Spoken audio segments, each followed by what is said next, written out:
Rich Dad Poor Dad by Robert Kiyosaki. Robert Kiyosaki had two fathers. One had a PhD and worked as a professor. The other one had not graduated middle school. As the title of the book says, I think you all figured out who was the rich one. If you say the one with doctoral degree, well, you got the wrong answer. The rich father was uneducated from the society's point of view. The professor advised him to stay in school and learn, because that's the way to follow, if he wanted to have a good wage and a safe workplace. The rich man advised him not to do so much school, but to always self-educate, with the help of books, seminars and so on. Robert was stuck between two choices, and he didn't know whose advice to take for granted. He decided to wait a little longer, so he can see how the two progress through time. In the years that followed, the poor father was able to advance in his career by getting a higher position at his workplace, and started earning more and more money. He had an opportunity to run in for some local elections.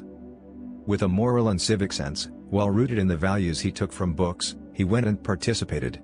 But he lost the elections, and the bad luck was that he competed against a superior of his. So by the time elections ended, he was dismissed from the position he held. Having nowhere to work, and with a family to support, he decided to go into business with all his savings that he gathered over the years.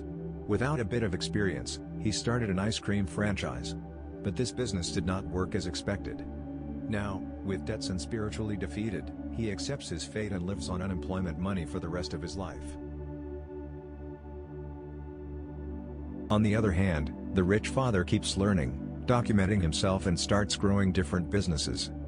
He learns how to sell his products, how to gather customers, how to manage his employees. All this, with a burning desire to learn every day. Of course, not all of them worked out, and over time, he lost a lot of money, but he also learned a lot.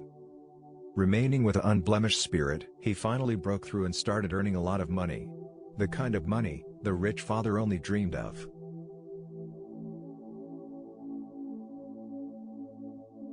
So, an important lesson he teaches Robert is that failure can be the best teacher, and the best way to success. If you are smart, you learn from the mistakes of others more than from your own. And he encourages him to continue reading books. After seeing the two examples, and their paths in life, he decided to take the advice of his rich father. During this time, Robert was a lieutenant in the U.S. Army. The country was involved in the Vietnam War. He had an excellent salary, but he knew that, if he wanted to get rich the way he dreamed, he needed to make a change. So, he resigned after the end of the war, and got a job as a sales agent for the Xerox company. His poor father was filled with rage, but Robert had the plan made, and no one could stop him. He worked at Xerox until he learned how to sell products to customers. And although he doesn't earn so much money, he gained a lot of experience. He also worked in different places for the whole purpose of gaining more experience in marketing, advertising, etc., until he starts his own companies. He had many failures, but in the end he broke through and became rich. He learned to diversify, so in addition to business, he is also involved in real estate, stock market, book writing and copywriting. The book Rich Father Poor Father details more the part of the real estate business, about which Robert Kiyosaki has more books written. His whole lifelong learning comes down to a small scheme. It is so simple and efficient that it can be understood by anyone. Namely, there are 4 quadrants: income, expenses, assets and liabilities. Let's start with the first one. Income is the money that comes from your salary. Expenses are represented by bills, food, clothes, taxes, entertainment, etc. Assets are the most important part of this scheme, and includes things that bring you money, such as stock market shares, real estate, but only if you rent them, cryptocurrency. The apartment you live in is not an asset. If you rented it, this could have been considered an asset. So in this case, we will pass it to liabilities. And the last one, the series of liabilities, which includes car and bank rates, rent, and other similar things with this ones. Your job, if you want to get rich, is to increase your assets.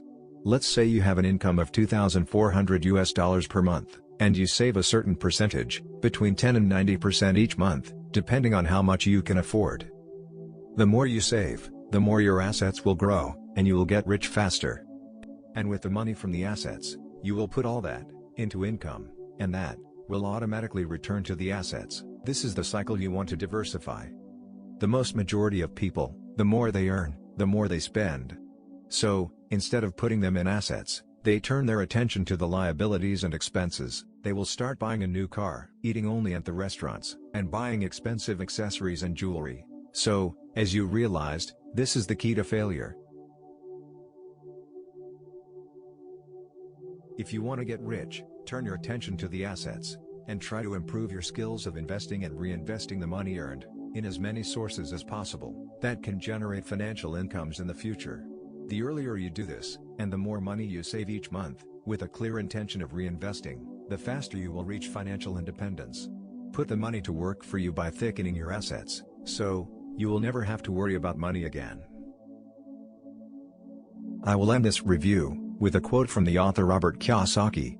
The main reason people struggle financially is because they have spent years in school, but learned nothing about money.